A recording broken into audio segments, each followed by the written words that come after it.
Hey, Closet Busters, come on and gather around. It's time once again to kick down those closet doors of life. We're here to escape our BS, explore our fears, and elevate our self-expression.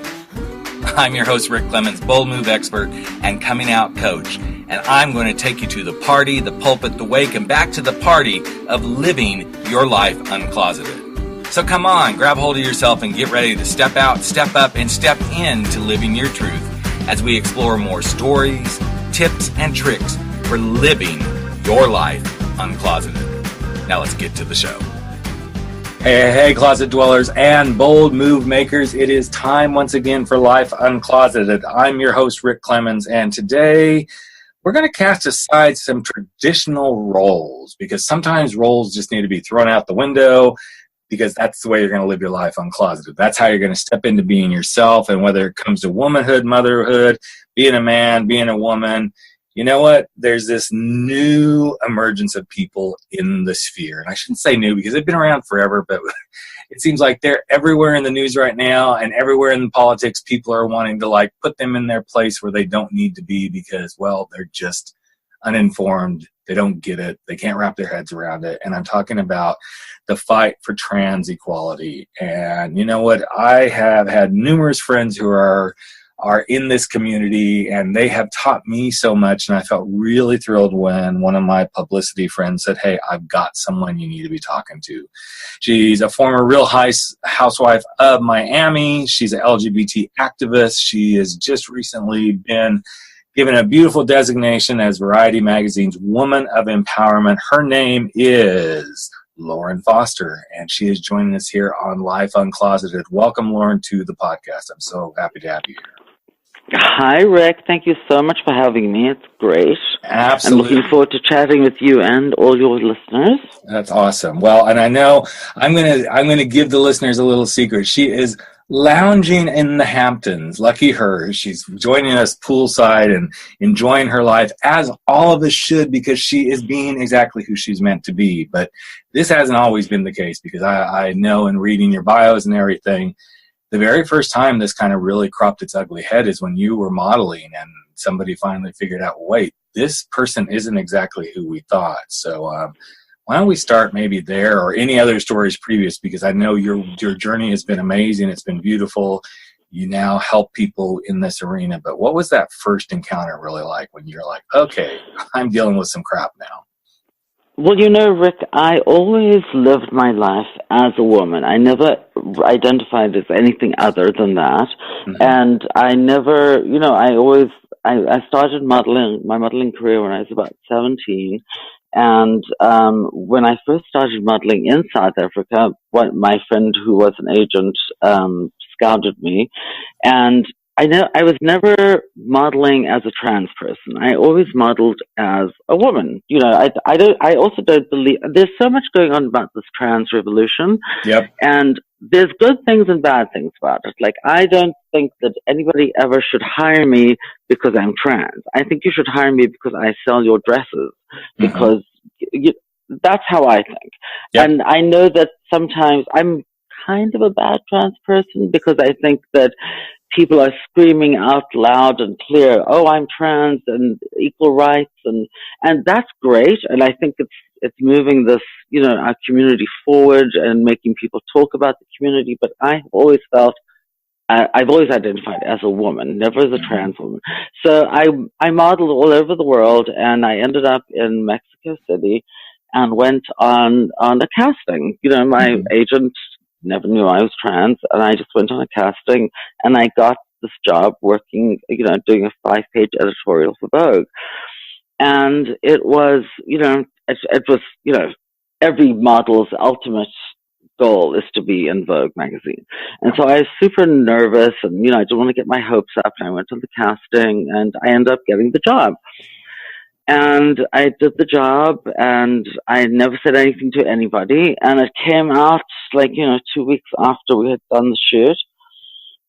I picked up the magazine, and, I went home, and, I kept on going over it, looking at it again and again and again. And I was thinking to myself, and I started crying because I thought to myself, I'm in this magazine. This is the culmination of everything of my modeling career. And I couldn't really tell anybody, this is so great and I'm trans and look at what I've done, because, you just wouldn't speak about that Sure. in those days. And that was kind of a big moment for me. And then about 4 months later, I think it was about 4 months later, I was in LA, and I was at this store called Gelson's, which is in Pacific Palisades, Yep. which is where I moved to. And I was getting groceries, and I was checking out, and I think it was the Inquirer, and I bought the Inquirer, and I was going through it, and there was a 2-page spread, and it said Vogue model used to be a man. Wow. And basically the photographer had sold my story to Reuters or one of those companies where they, just sell your story.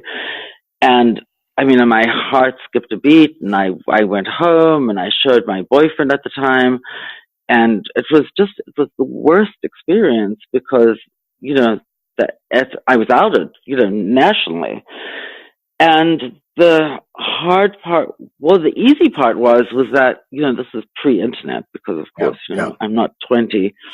And probably in like a week or so, as I've said numerous times, that magazine was probably lining the bottom of a birdcage. Uh-huh. No one saw it other than the people that read it that week or whatever, or saw it in a dental office or something. So I felt exploited, and it was really difficult, but very quickly afterwards, the story really died down, and nobody really talked about it anymore. Right. Nowadays, if that happened, you would be, the whole world would know, because the internet would just plaster that story everywhere. Right. So, yeah, that's what happened. So let's just kind of bring that to present day, and you just brought this up really well, that if this happened today, because of social media and everything, it would be everywhere. So thinking about that, and I know you've had other stuff that you've done throughout life, but what do you think would have been different for you today if that had happened? What would your life be like as if it was happening right now? I mean, I think I can only think of somebody like my friend Andrea, where, it was all over the press and everything. It's like a trans model does Vogue, blah, blah, blah. And you were kind of talked about a lot, and everybody would praise you, and everybody think, oh, isn't this amazing? This is wonderful. But again, I kind of go back to my story about, like, I think that we should just, I transitioned because I felt I'm a woman. Mm-hmm. I didn't transition because I think I'm trans. And I know that sometimes people have a hard time with that, but that's just how I am. I think people would they cheer you on, and they just think it's amazing. And mm-hmm. But you're cheering me on and thinking it's amazing because you're thinking, oh, this person used to be a man and now they're a woman. Right. Yeah, they don't wrap their head around what this really is. And I realize for everybody it's going to be different. No different than someone coming out of the closet as gay or lesbian, because they can't wrap their head around these concepts of, well, this is how I see myself. This is who I've always been. And right. I almost want to say, and I have many times to someone heterosexually, this is who you've always been. So do you want me to really say, look, you're a heterosexual? Oh, it's like, this is who I know I am. Now, I realize people have to go through this because this is the way our funky little human heads work. But I love how you're positioning this, Lauren, because I'm just a woman, and I transitioned because I was a woman, not because I was a man who wanted to become a woman, which I get that can be some help in explaining things to people at times, but that's not what this is all about. This is who you were. It's who you've always been. Right. And I'm actually, I'm actually single now. I've been single for about 6 months, and I'm dating, and it's very interesting to be dating as a trans person now. And I never tell guys that I'm dating that I'm trans. If they Google me or something, they would obviously find out. But I just think that nowadays, especially millennials, which is a lot of the guys that I date are millennials. They're pretty accepting about it now, but that's probably because I act and carry myself through my life as a woman. I'm not. Mm-hmm. Do you know what I mean? I know that Yeah, this is yeah, no, I hard to. totally get it. It's a different dynamic, and it forces everything. It's just the excessive communication kind of alleviates tension and resolves more issues than you might think it would. But it's a lot easier, I guess, for trans people nowadays. I just saw that there was a huge article that actually, funnily enough, came out in Variety this week about the trans community being accepted into the entertainment world. Now, that's great, and Laverne Cox is amazing, as are my friend Trace Lissette. She's incredible. Mm-hmm. But they're all identifying themselves as trans people who are acting. Now, I am an actor. I never, don't hire me to do this job because I'm a trans person. Right. Just hire me to do the job because you think that I would, act beautifully in this role. Mm-hmm. Does that make sense? Yeah, it makes complete sense, because I think it's the next layer of acceptance. It's like, does it really matter? And I guess I can see some people's arguments of, okay, but trans individuals should be getting the jobs to play the trans roles. Okay, yeah, I get that, but then we can also say, well, then the gay actors should be getting the gay actor roles. And I want people to get hired, doesn't matter the industry, because of who they are and the talent they bring to the role or to the position. 100%. Don't hire me to play a trans person in a movie. Hire me to play a woman in a movie. Right. And if that woman happens to be a character who's trans, then okay, fine. But that's fine. Yeah. And I guess for me, this was years ago. It was back in 1996 through like 2000. I worked in a software company in Orange County, and one of our support individuals was a trans female. And the reason that we had her there was because she was amazing. It had nothing to do like, oh, let's check the box, which back in 1996, there wasn't even a box to say, okay, we've got our 1% or 2% or whatever it is, trans, gays, whatever. It was just, she was phenomenal on the phone, and she was very good at what she did. We did not hire her because, oh, look, we have our token trans person now on staff. And I wish people could get past this thing in so many different ways of, I want this person in my life just because I want this person in my life. I want them in this job because I think they're the best suited for it. I want to see them on the screen because, wow, they're an amazing performer. That's the thing I wish we as a community, the LGBTQ community, could help move that needle forward more. And I get the fight. I'm not discounting the trans fight whatsoever, because there is so much bullshit right now going on around this. But just accept that people are people, and this just happens to be their story, plain and simple. That's 100% what I'm talking about. I mean, it's just, go ahead. No, so as you're out there doing your work, and you say this is 100% what you're talking about, what do you say to the young people, the millennials, and then even the younger ones? I mean, we got kids coming out trans now, 5, 6, 7, whatever ages those are at this stage. How do you talk to them about, this is what I want you to really learn? What is it you say to them to help them really understand what this movement should really be about? Right now I have an amazing job. I work at the University of Miami Hospital in Miami, and they hired me because I'm great with patients. They hired me, yes, to be the director of the LGBTQ clinic and to help trans people through their medical transition and their journey. And it's great for them to have a trans person because no one knows their journey like I do.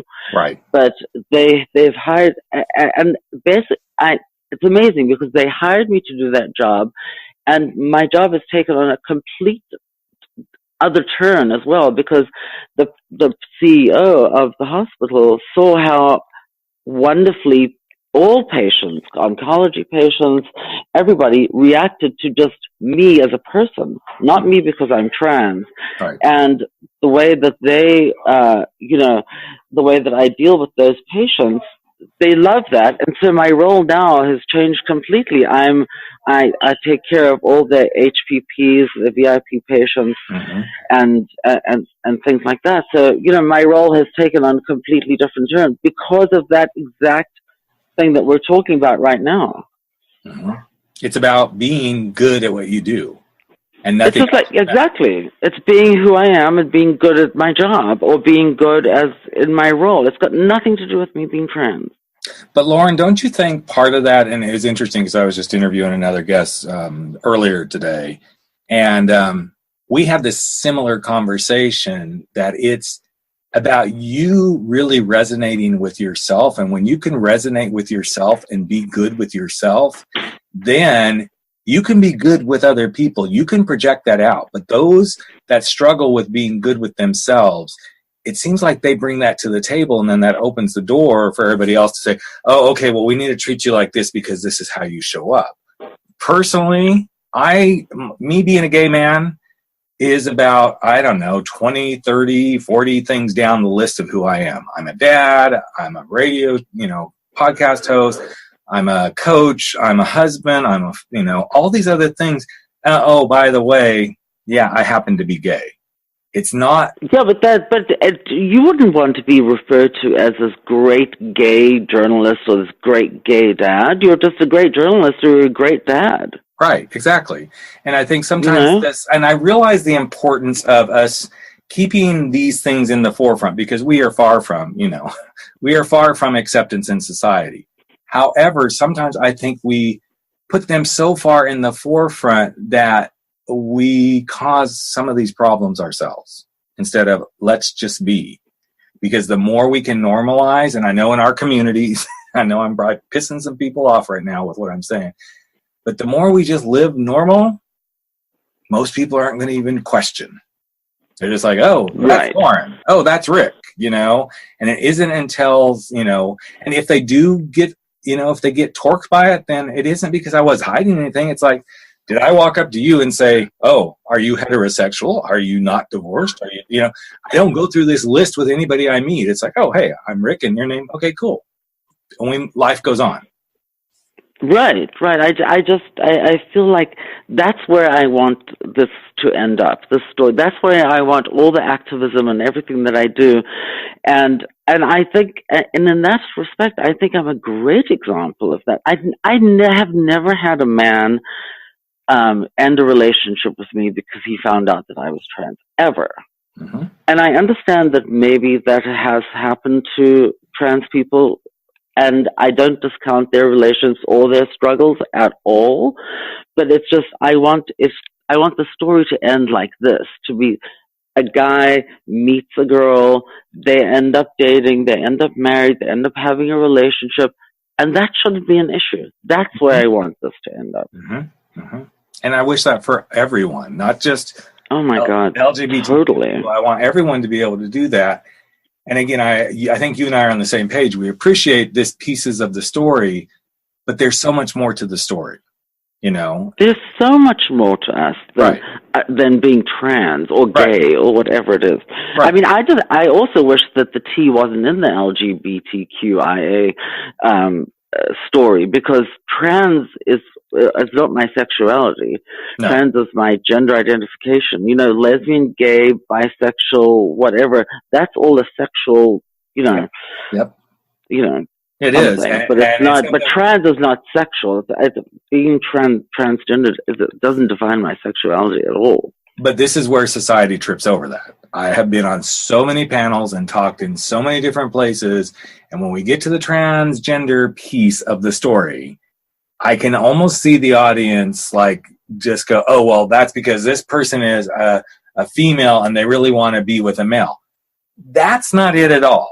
They go immediately to the sexuality piece, and that's not what it is. That is not where this starts. I know I'm preaching to the choir with you right now. But it bothers me that this is how things get laid out when it's like, okay, folks, let's step aside, and we do a really good job on the panels that I've been on. We're going to move to a part of the conversation which actually doesn't begin with sexuality. It begins with what this person sees in the mirror. It's how they identify. It's what they feel. This is different than what you just heard Rick, the gay guy, talk about, and what you just heard Angie, the lesbian, talk about, and what you just heard Tom, the bisexual, talk about. What we're about to step into has nothing